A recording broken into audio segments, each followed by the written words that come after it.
Joining us now is OjyOkpe with stories trending around the world. Hello, Junix. Good morning. It's Friday. TGIF, yes, my favorite day of the week, and you know that. Good morning, Ayo. You're so bright this morning. Good morning. I know you're up to some violence this morning. It's Friday. Just declare implications. As always, you know I'm up to the task. He's asking Dr. Bati. Okay. Yes, it's because of 8K, isn't it? Yes. We need 8K. Yes. Well, all right. Well, all right. Good morning to you, viewers. Here are some of the stories that are trending across the globe. In India, a graphic video showing two women forced by a mob to walk naked in the northeastern state of Manipur sparked outrage after the video emerged on social media, prompting the country's Prime Minister, Narendra Modi, to break his silence on the months-long ethnic conflict tearing the state apart. The two women were from the minority Kuki tribe and were attacked by a mob of the majority Maitai tribal group. Addressing the incident on Thursday, Modi said his heart was filled with grief and anger and that the incident was shameful for any civil society.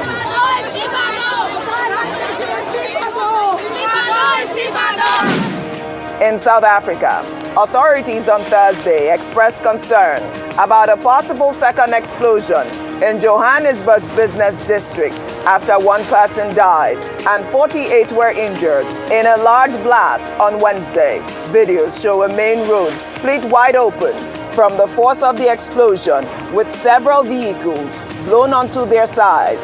It is still unclear what led to the blast, but officials suspect an underground gas pipe is responsible.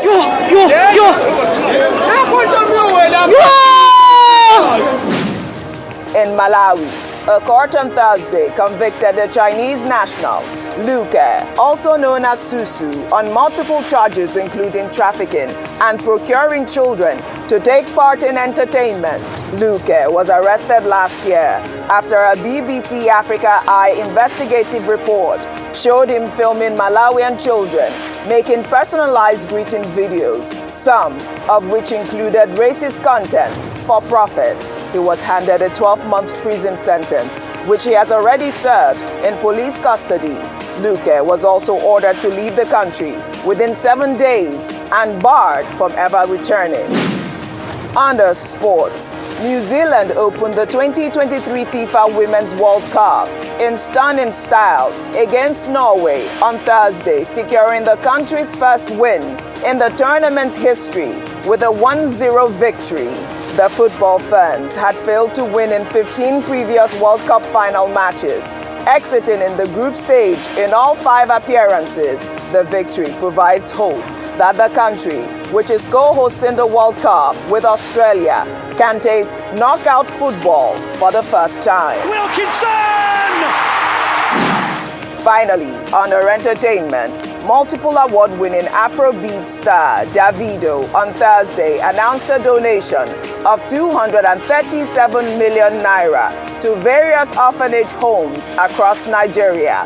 It is the second major public donation by the superstar to the less privileged. In November 2021, on the occasion of his birthday, the 30-year-old musician launched a Twitter fundraiser and donated 250 million naira to orphanages. Davido, through his foundation, the David Adeleke Foundation, intends to disburse the 237 million naira funds to 424 orphanages, benefiting a total of 13,818 children. Say them go feel it.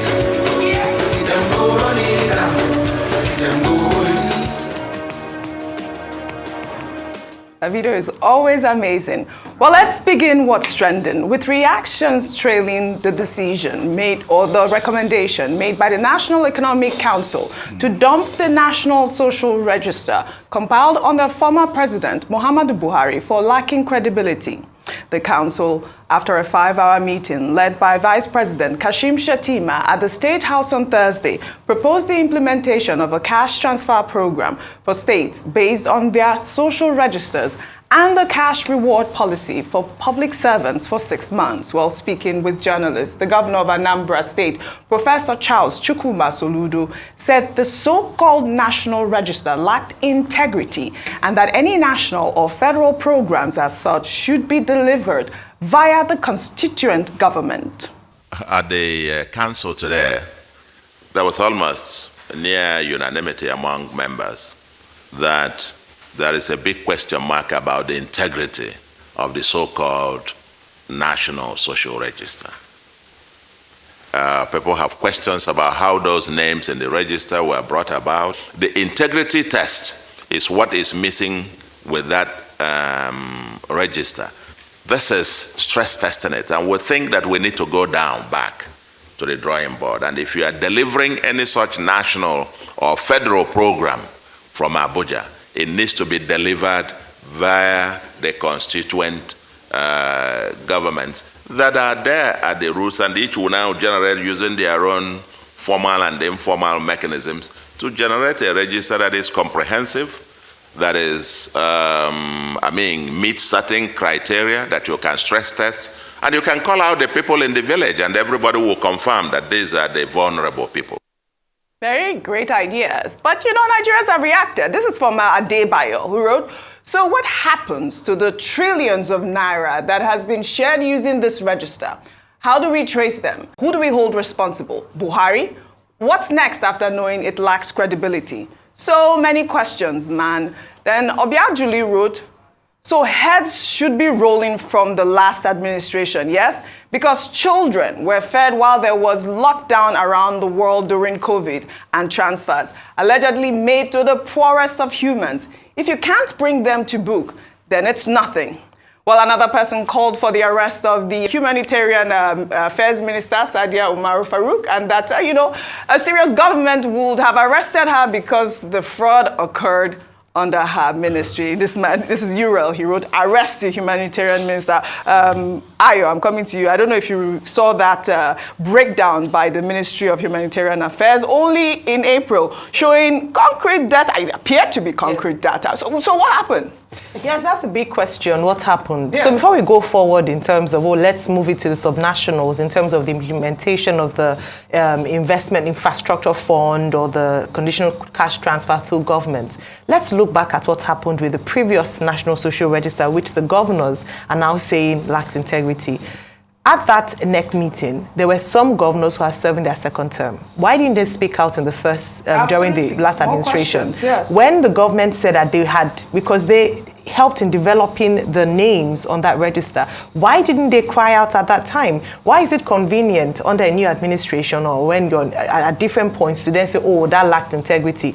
We need to also question those governors who are serving their second term who didn't speak out during the time. Kudos to Professor Soludo now, who is saying, speaking from that neck to say that, let it be implemented because they have a better picture and a better grasp of the people that they're working with and are able to confirm the names on the register. And earlier on had said that even beyond the governors, let's go down, even further down to the local government, because they are not ghosts. If money was paid, we should be able to identify people who benefited from the National Social Register and the conditional cash transfer in the last administration, unfortunately. Yes. And the importance of investigating the previous administration is to avoid a future occurrence. When we're speaking about the Abia State governor saying that he had been able to identify ghost workers, over 2,000 on their database, what people were saying that was good, but the next step was to investigate who were they paying money to. I bring that example to bear here because it's the same thing with what's going on now.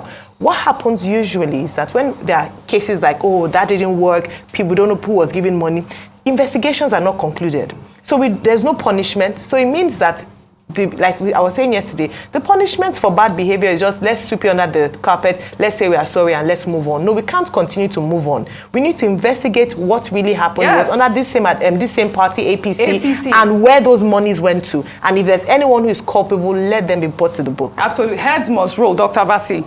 Well, let's just look at what the knowledge base on this matter is.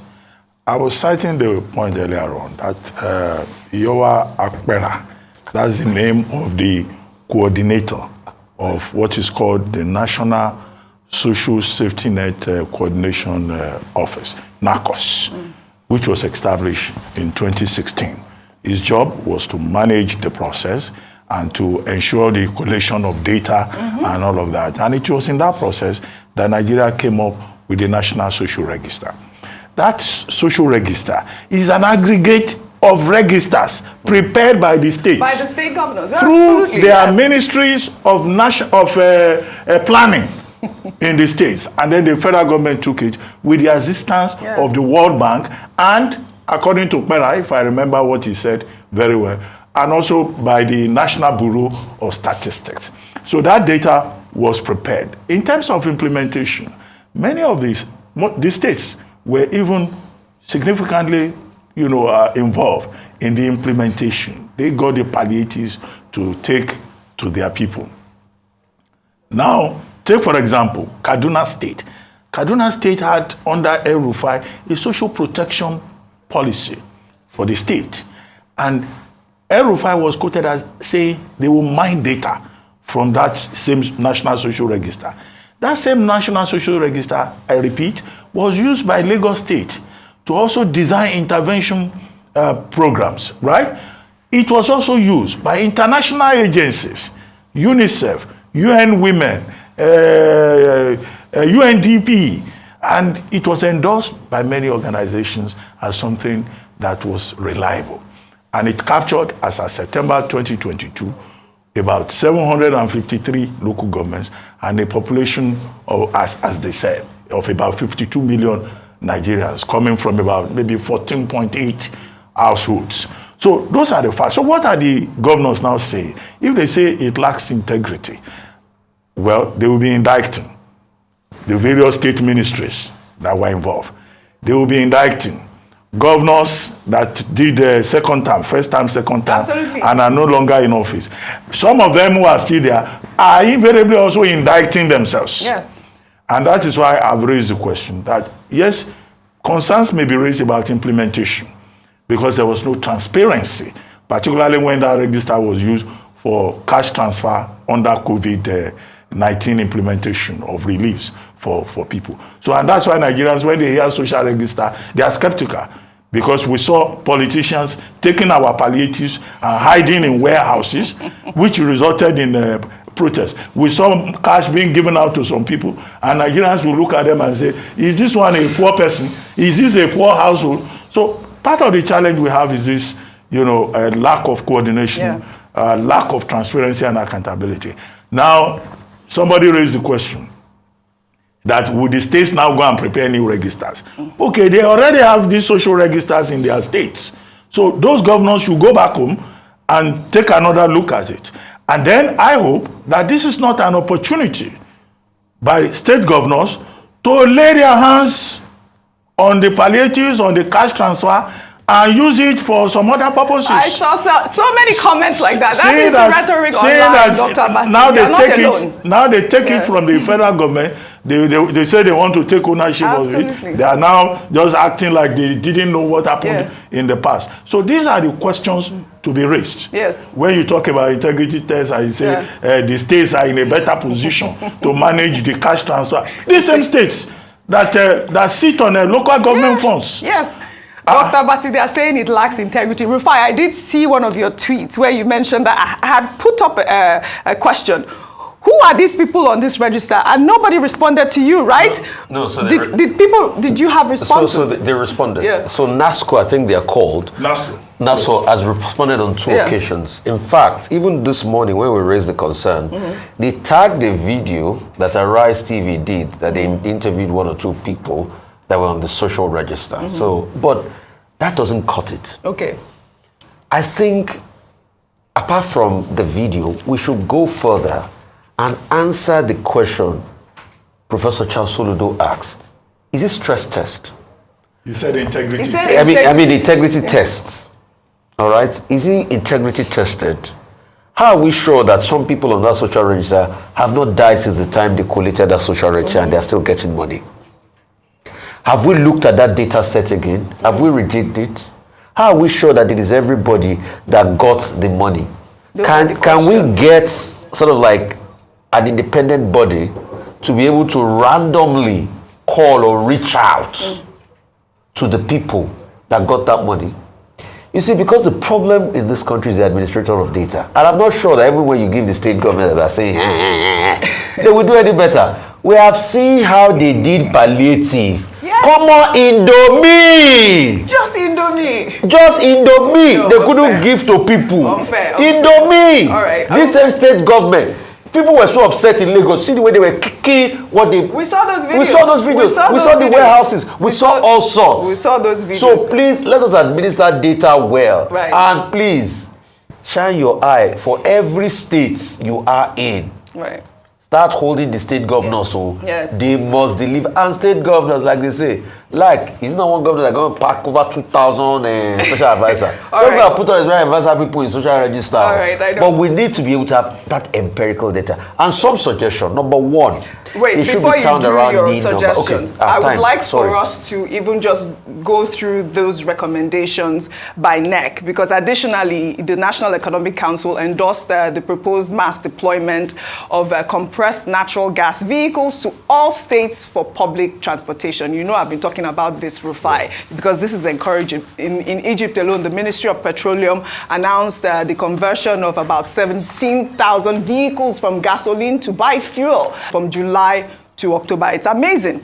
Our correspondent, Georgina Ndukwe Zaiga, did a great report on a transporter who has converted his vehicle from a petrol vehicle to a compressed natural vehicle. And, you know, I believe they said it costs, the cost is about, 400 to about 450,000 naira. Now, with the pump price of fuel now over 600 naira per litre, converting your vehicles to using compressed natural gas is more pocket-friendly alternative. The storage equipment, that's the tank. Number one is bulletproof. It is also explosive-proof. The CNG cylinder is stored in the trunk or the boot of the car, while other connections, including the point to fill the gas, is located close to the car engine. So what is the cost difference between CNG and petrol-powered vehicles? So for the 65 CL, now it can take up to 150 kilometers, right? So of distance traveled or distance covered. So and if you have to use petrol, so that's 65 CL. If you are buying is about 3,450 because the price for the gas is 230 naira per cubic meter. So that is its own measurement. So if you are filling up that 65 liter, which is a 15 cubic meter, it's going to cost you a total of 3,450. I mean, I thought this was so important. I mean, we're a gas-producing nation. I mean, this is the way to go, really. I thought this was important because, you know, in the Federal Capital Territory, Commissioner of Police Haruna Garba on Thursday decried the cost of fueling patrol vehicles in the nation's capital. He was stating that it has become a big challenge. The commissioner also listed other challenges of the command, which includes inadequate manpower, especially drivers, and inadequate patrol vehicles to safeguard the territory. I mean, if our police, we don't have enough fuel for our police patrol vehicles, this is a serious situation. You know, kudos to NEC for recommending the CNG vehicles. I think that this is the way to go really quickly. I don't know if you wanted to say something. Because you didn't finish your conversation. What we need is a holistic energy plan, energy act. Yes. Apart from CNG, there are other forms of energy, Oji, that we are wasting. One of them is coal. We have a lot of coal in Enugu. When you look at the energy mix in South Africa, coal takes a very big portion. Most of the electricity produced in South Africa is through coal. In 1945-46, thereabout, the Iva Valley massacre that happened was in a coal plant, the colliery mine. We've got coal. Let us build coal power station to be able to add to the grid. We also have a capacity for geothermal. So what we should do is let us look at an energy mix. They just found lithium in Nasarawa State. Why can't we, use that to be able to jumpstart our industry? Call these guys in. Yeah. We even have long-term goals. I'm just saying no, for the coal is coal is I'm short. talking about lithium that you just mentioned. No, coal is Oji. Coal, gas is short-term, as short-term can get. Okay. Put quick investment in there. plant-based oils, ethanol, Jatrova, short term, plant them here, start them. There are many energy sources. So we need to even understand energy mixes in the first place before we start. Sun is another one. Solar. We should look into wind solar. Is another one. A lot of wind in many parts of this country. You can generate a lot from that. All right then. Okay then. Shall we end what's trending? Well, let's end what's trending today with a picture of the day, and it's that of Nigeria's former Minister of Petroleum Resources, Diezani Alison Madueke, with a former senator who represented Bayelsa East, Ben Bruce. Ben Bruce shared the photo on Twitter, and it immediately went viral. Well, in the caption, the senator described Diezani as a sassy, smart, and sophisticated woman. He also congratulated her on the graduation of her son. Dr. Bati, isn't it so nice to see her looking healthy after an 8-year absence from the public owing to, the prolonged, reported prolonged battle with cancer, Dr. Abati? Well, I thought it was so beautiful. I like the comment by Senator Ben Bruce. Yeah. Sassy, sophisticated, classy. Yeah. Senator Bruce always likes to be around good things. And it's so nice to see, former Minister of Petroleum, Diezani Alison Madueke, looking very cheerful, elegant as ever, and all that concern about health and all that, she seems to have survived it. And in that regard, we are happy for her. And congratulations on the graduation of her son from the University of Reading. It's always a thing of joy when a child graduates from the university. I saw another father who was also attending a graduation, TOE, Tony Elumelu, chairman of I saw that video the UBA. too. So it's always a happy moment, and we are glad that she's got her groove back. Yes, it's like that movie, Stella got her groove back. Stella got her groove back. I love hope now, since she's healthy, and we're really glad about that, and now she can come back to answer to cases that she's left behind. In 2015, she said she had to travel to the UK to manage a very aggressive form of breast cancer.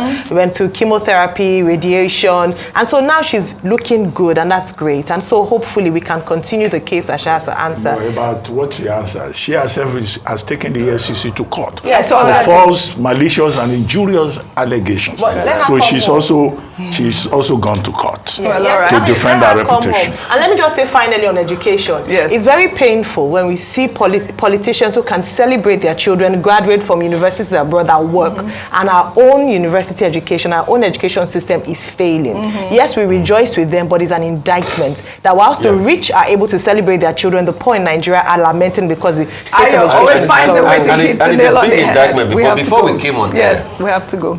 Dr. Abati, all of us were talking about the fact that if you had gone to school abroad in the 70s and 80s, they used to laugh at your degree. They look down on you. They say because you can't pass JAM, that's why you went abroad. So what happened to that education system? Okay. And it went down, and all of us are looking at it. All right. So let's make a deal. I'd like to thank you all for your great analysis, as always, on What's Trending. Well, that's all I have for you on What's Trending today. I'll see you all tomorrow.